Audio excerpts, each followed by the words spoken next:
오늘 우리에게 주신 하나님의 말씀은 마태복음 14장 1절부터 12절의 말씀입니다. 신약성경 22쪽입니다. 마태복음 14장 1절부터 12절의 말씀을 드라마 바이블로 낭독합니다. 제14장. 그때 분봉왕 헤롯이 예수의 소문을 듣고 그 신하들에게 이르되, 이는 세례 요한이라. 그가 죽은 자 가운데서 살아났으니 그러므로 이런 능력이 그 속에서 역사하는도다. 전에 헤롯이 그 동생 빌립의 아내 헤로디아 일로 요한을 잡아 결박하여 옥에 가두었으니, 이는 요한이 헤롯에게 말하되, 당신이 그 여자를 차지한 것이 옳지 않다 하였습니다. 헤롯이 요한을 죽이려 하되 무리가 그를 선지자로 여김으로 그들을 두려워하더니, 마침 헤롯의 생일이 되어 헤로디아의 딸이 연석 가운데서 춤을 추어 헤롯을 기쁘게 하니, 헤롯이 맹세로 그에게 무엇이든지 달라는 대로 주겠다고 약속하거늘 그가 제 어머니의 시킴을 듣고, 세례 요한의 머리를 소반에 얹어 여기서 내게 주소서. 왕이 근심하나 자기가 맹세한 것과 그 함께 앉은 사람들 때문에 주라 명하고, 사람을 보내어 옥에서 요한의 목을 베어 그 머리를 소반에 얹어서 그 소녀에게 주니 그가 자기 어머니에게로 가져가니라. 요한의 제자들이 와서 시체를 가져다가 장사하고 가서 예수께 아뢰니라. 샬롬, 평안히 주무셨습니까? 오늘은 새벽 예배가 새롭게 시작되는 화요일날 아침입니다. 하나님을 사모하는 모든 영혼에게 우리 주님께서 크신 은혜로 함께 하실 것을 믿습니다. 아멘. 13장 비유장이 끝나고 오늘 14장입니다. 오늘 본문을 잘 이해하기 위해서는 말씀 중에도 소개된 헤롯과 세례 요한 사이에 일어난 일을 잘 이해해야 합니다. 여기서 말하는 헤롯은 예수님 탄생 시 예수님을 죽이려 했던 헤롯 대왕의 아들로 헤롯 안티파스라고 불리웁니다. 헤롯 대왕이 죽은 후에 그가 다스리던 지역을 세 아들이 나눠 다스리게 되었는데, 헤롯 안티파스는 갈릴리와 베레아 지역의 분봉왕이었습니다. 그런데 그가 본초를 내쫓고 이복 형제의 아내이자 조카 딸이기도 한 헤로디아를 아내로 맞이하여 했는데, 세례 요한이 이 사실을 알고 헤롯을 비난했던 것입니다. 형제의 철을 빼앗는 자는 여호와의 용서를 받을 수 없다고 말입니다. 이 이야기를 듣고 화가 난 헤롯 안티파스는 회개는커녕 오히려 세례 요한을 체포한 뒤에 감옥에 가두어 버렸습니다. 그런데 그렇게 세례 요한을 감옥에 가두기는 했지만 그의 말 속에 있는 진실에는 두려움을 느껴 감히 그를 죽이지 못하고 있었습니다. 이런 남편의 태도에 대해 오히려 불륜의 또 다른 당사자이기도 한 왕비 헤로디아는 몹시 불만을 느꼈고 자기와 남편이 당한 모욕을 보복할 궁리를 하였습니다. 그러던 중 헤롯 안티파스의 생일을 맞이하여 큰 연회 속에서 헤로디아는 딸 살로메에게 춤을 추게 하여 헤롯을 기쁘게 했습니다. 당시 헤롯은 술에 취해 있었고 너무 기쁜 나머지 어떤 것이든 내가 선물로 주겠다고 장담을 하였습니다. 어머니와 상의한 살로메는 세례 요한의 목을 요구했고, 헤롯은 어쩔 수 없이 세례 요한의 목을 잘라 은쟁반에 담아 살로메에게 주었습니다. 헤롯 안티파스는 상황에 의해 세례 요한을 죽였지만 꺼림직했는지 그날부터 요한의 망령이 밤마다 나타나 악몽을 시달려야 했다고 역사가는 글로 전하고 있습니다. 그런데 요한이 다시 살아났다라는 소문이 나돌았던 것입니다. 그것은 바로 예수님에 대한 소문인데, 실제 헤롯 안티파스는 요한이 다시 살아난 줄 알고 매우 두려워했다고 합니다. 사실 오늘 본문이 정확히 헤롯의 죄책감을 소개하려는 것은 아니지만 죄악을 범한 인간들의 심리 상태를 잘 엿볼 수 있는 부분이기 때문에 이것을 좀 알아보기를 원합니다. 왜 예수의 소문을 듣고 헤롯은 세례 요한을 떠올렸을까요? 왜 세례 요한이 부활해서 능력을 행하고 있는 것이라고 생각했을까요? 바로 죄를 범한 사람들에게는 죄의식이 자리 잡고 있기 때문입니다. 그리고 그 악행의 기억은 그의 마음을 지배하게 되었습니다. 모든 죄를 지어서는 안 되지만 특별히 악한 줄 알고도 또 죄인 줄 알면서 그 죄를 행하는 것은 더욱 피해야 할 것입니다.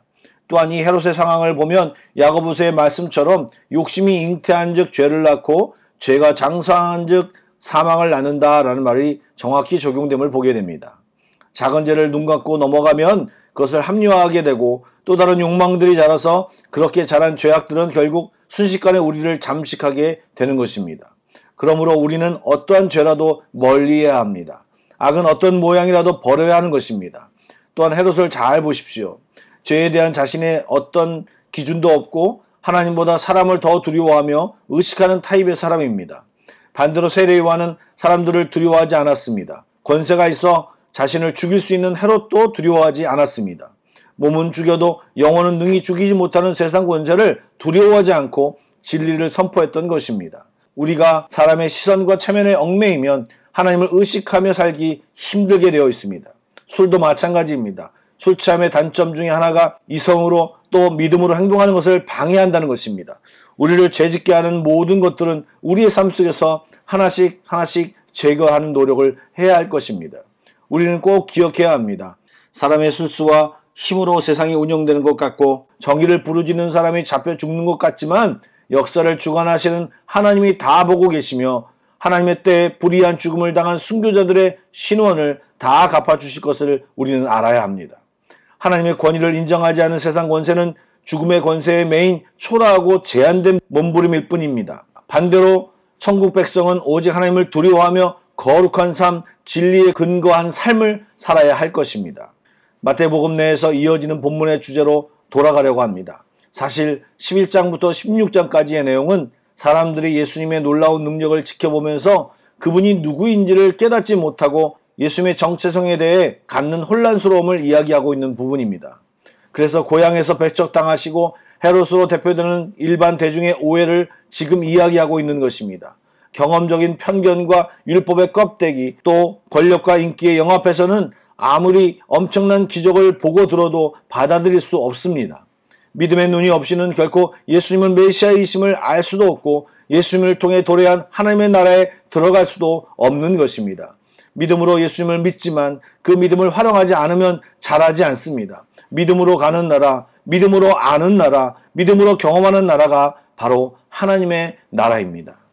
아울러 이 세례 요한의 죽음은 예수님의 사역에 대한 미래를 알려주는 신호탄입니다.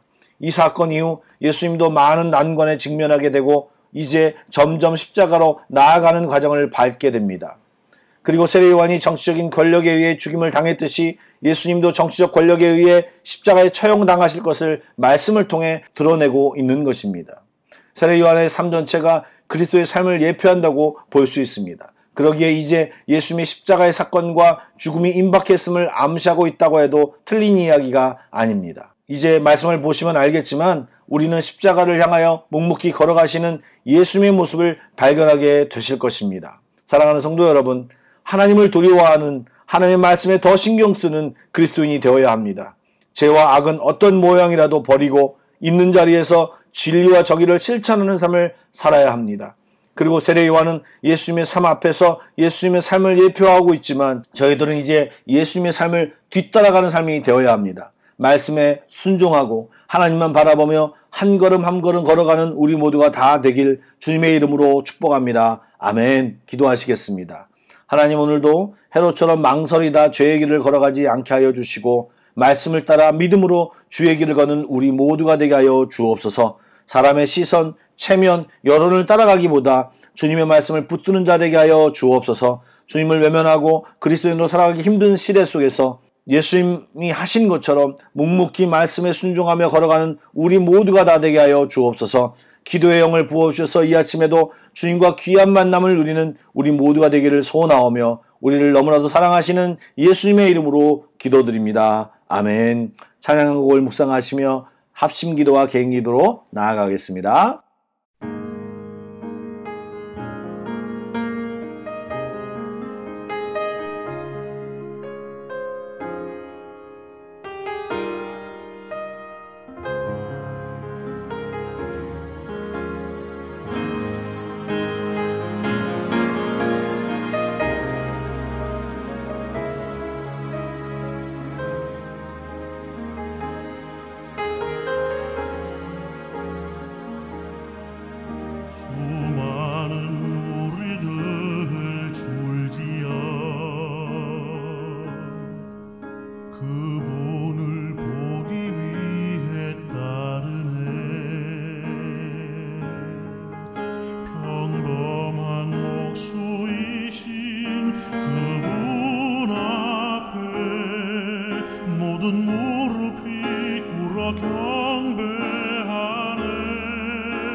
모든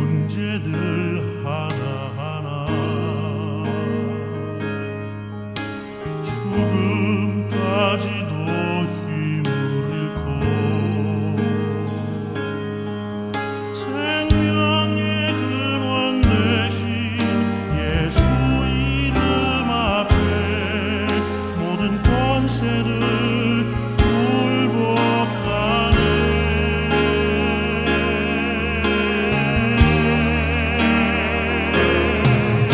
예수 이름 높이세 능력의 그 이름 예수 이름 높이세 구원의 그 이름 예수 이름을 부르는 자 예수 이름을 믿는 자 예수 이름 앞에 나오는 자 복이 있도다.